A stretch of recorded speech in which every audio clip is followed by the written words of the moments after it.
Pastinya nggak ada yang pengen kehilangan ibu saat masih kecil kan?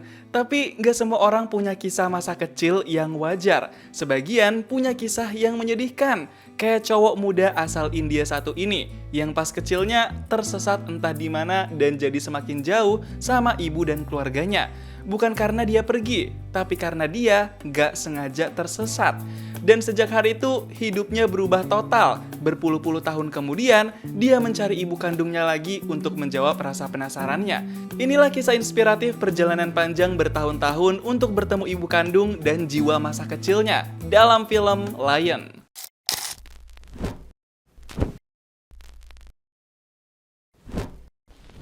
Di tahun 1986, ada dua bocah abang adik gelandangan di India yang lahir dari keluarga miskin.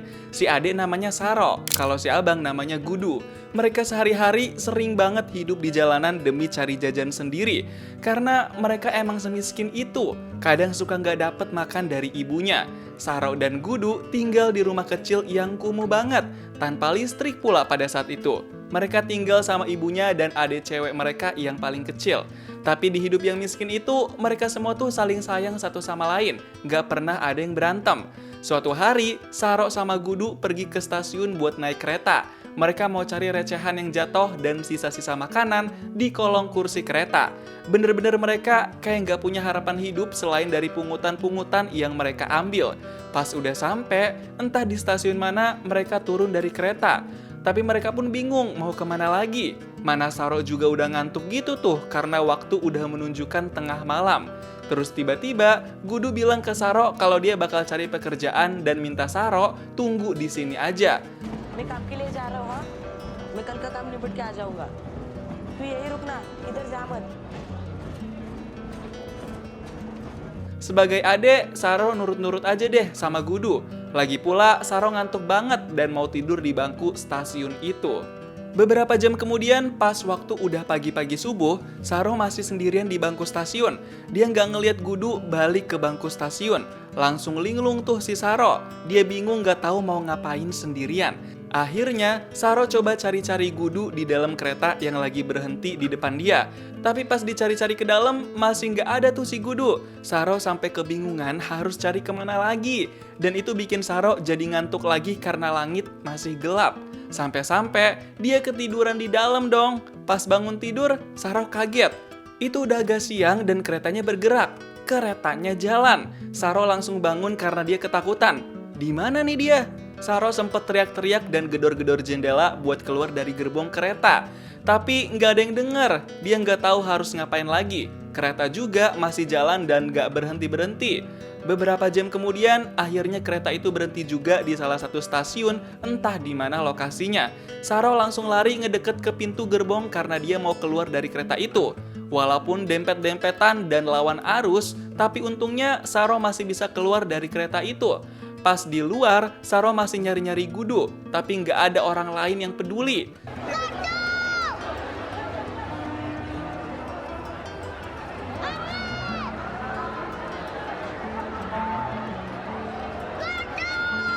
Saro cuma bisa luntang-lantung.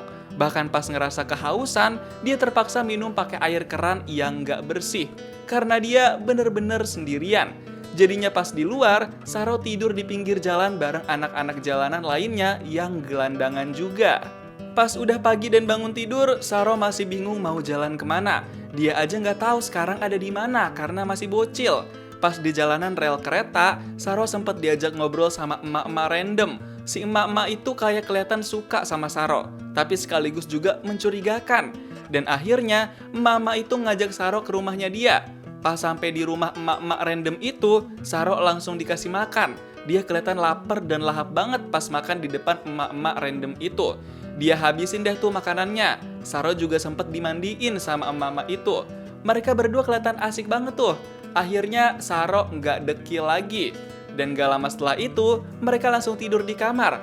Akhirnya Saro bisa ngerasain tidur di atas kasur lagi tuh. Nyaman banget dia kelihatannya. Tapi tiba-tiba ada om-om yang datang ke rumah mama itu dan bilang sesuatu yang mencurigakan. बहुत बढ़िया काम किया ऐसा होना चाहिए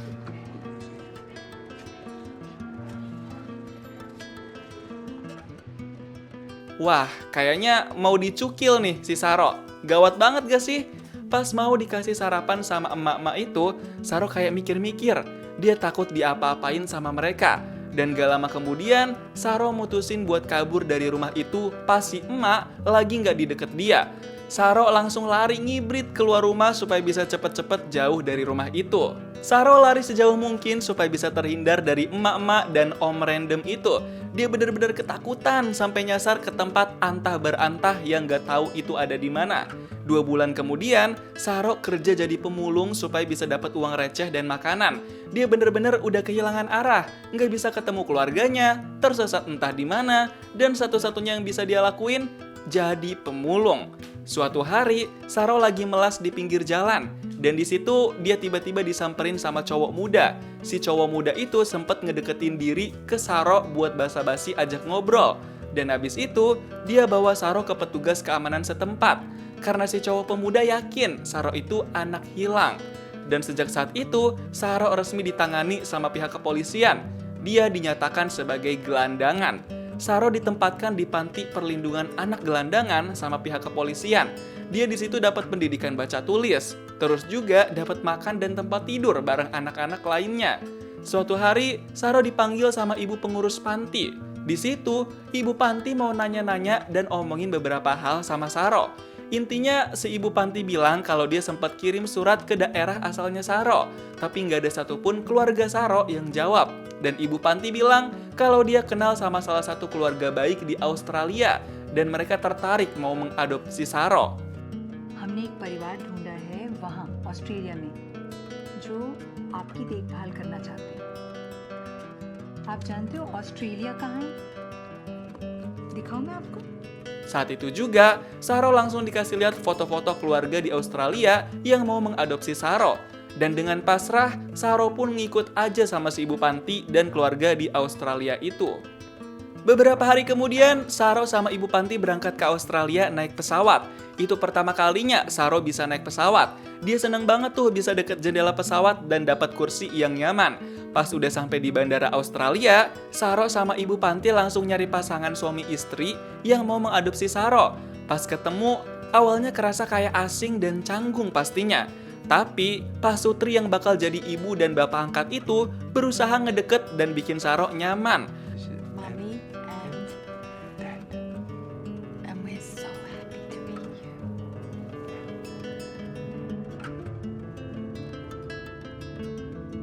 Gak pakai lama, Saro langsung dibawa ke rumahnya ibu dan bapak angkat itu. Saro kelihatannya nyaman-nyaman aja selama di dalam mobil menuju rumah. Pas masuk ke rumah ibu dan bapak angkat, rumah itu kelihatan bagus dan bisa bikin Saro nyaman. Saro diajak lihat-lihat ada apa aja di dalam rumah itu. Mereka pengen bikin Saro jadi senyaman mungkin tinggal di rumah itu. Pas lagi makan siang, Saro mulai berani ngobrol sama ibu dan bapak angkat. Walaupun Saro cuma tahu dikit-dikit doang kosakata bahasa Inggris, tapi hal itu bikin ibu dan bapak angkat jadi senang bisa ngobrol sama Saro.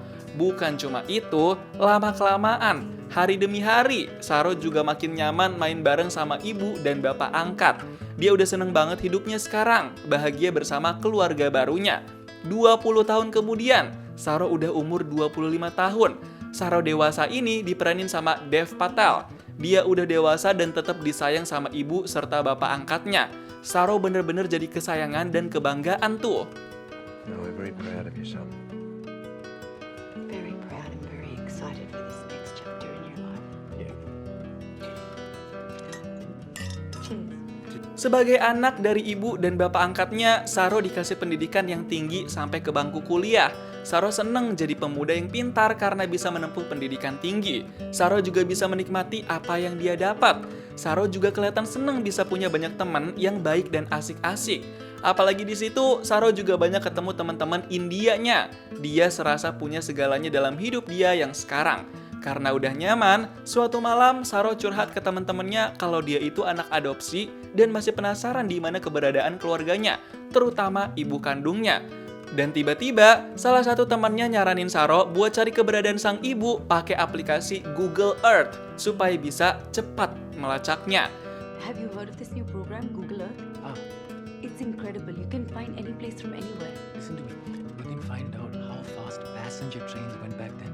Dan karena saran teman-temannya itu, Saro bilang dia bakal mempertimbangkan buat mencoba Google Earth.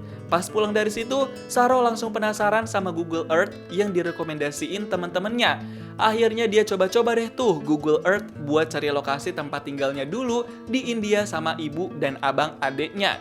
Bahkan saking penasarannya, Saro sampai ngitung sendiri jarak dari tempat dia sekarang ke tempat tinggalnya dulu di India. Dia pengen tahu seberapa jauh dan berapa lama estimasi waktu pencarian yang harus dia habiskan nanti.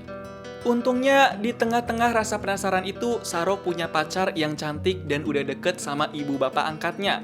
Saro bener-bener beruntung bisa punya mereka semua. Walaupun dalam hatinya tetap pengen cari keberadaan keluarga kandungnya. Suatu hari, Saro bikin peta perencanaan kemana aja dia bakal nyari keberadaan keluarga kandungnya di India. Sebelum berangkat, dia pastiin semuanya tersusun rapi rencananya. Saro mikirin semua rencana dia sampai berhari-hari dan begadang terus. Dia jarang banget tidur cepat dan tidur nyenyak. Setiap hari selalu dihantuin rasa penasaran sama keberadaan keluarga kandungnya. Suatu hari, Saro pengen minta izin ke ibu angkatnya kalau dia mau ke India buat cari keluarga kandungnya. Si ibu angkat agak susah buat ngizinin Saro. Ibu angkat sampai curhat kalau dia adopsi Saro karena mau menghilangkan penderitaan dan trauma masa lalu. Give you a chance in the world. That's something.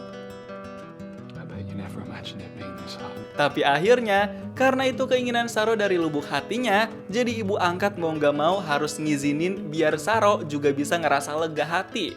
Abis itu, Saro langsung nyalain laptop dan pakai aplikasi Google Earth lagi. Dia cari-cari tuh lokasi tempat tinggalnya dulu sambil dia mengingat-ingat memori yang tersisa saat itu. Dia benar-benar bukan cuma gunain otaknya, tapi juga pakai hatinya buat melacak tempat tinggalnya dulu ada di mana. Sampai akhirnya, Saro mulai nemuin titik terang di mana lokasi tempat tinggalnya pas kecil di India. Dia mulai inget dan tahu apa patokan tempat tinggalnya dulu. Keren juga nih pelacakan yang dilakuin sama Saro. Bahkan Saro sampai nangis pas mulai nemuin tempat tinggalnya di Google Earth. Dia nggak nyangka akhirnya bisa ngelacak lewat internet doang. Besoknya, Saro langsung pergi ke India naik pesawat. Dia pergi sendirian. Dia sangat berharap bisa ketemu keluarganya dan masih pada hidup sehat. Dia nggak sabar buat sampai di tempat tinggalnya dulu. Pas udah sampai di India, Saro langsung nostalgia pas di tempat yang kerasa dekat banget sama dia. Saro masih inget pernah menjajaki sudut-sudut tempat itu pas masih kecil. Pas menyusuri gang-gang kecil, Saro makin dekat sama tempat tinggalnya dulu. Dan akhirnya, di depan mata dia udah ada apa yang dia cari selama ini. Tapi pas dia coba mendekat, ternyata rumahnya dulu udah jadi kandang kambing. Dia shock. Kenapa jadi kandang kambing? Kemana keluarganya sekarang? Saro sempat disamperin sama bapak-bapak. Dia langsung kenalin dirinya pakai bahasa Inggris. Karena Saro udah nggak bisa bahasa India. Dia bilang kalau dulu dia tinggal di rumah itu. Dan dia mau tahu keberadaan keluarganya. Si bapak-bapak itu ngajak Saro buat ikut dia ketemu sama seseorang. Karena penasaran dan diajak juga, jadi Saro ikut-ikut aja deh tuh. Siapa tahu emang bisa ngebantu kan si bapaknya. Dan ternyata Saro dipertemukan sama ibu kandungnya. Saro gemeter dan matanya berkaca-kaca. Dia nggak nyangka setelah 20 tahunan, akhirnya bisa ngeliat muka ibu kandungnya lagi. Saro dan ibu kandung langsung pelukan. Mereka sama-sama nangis dan terharu karena akhirnya bisa ketemu lagi.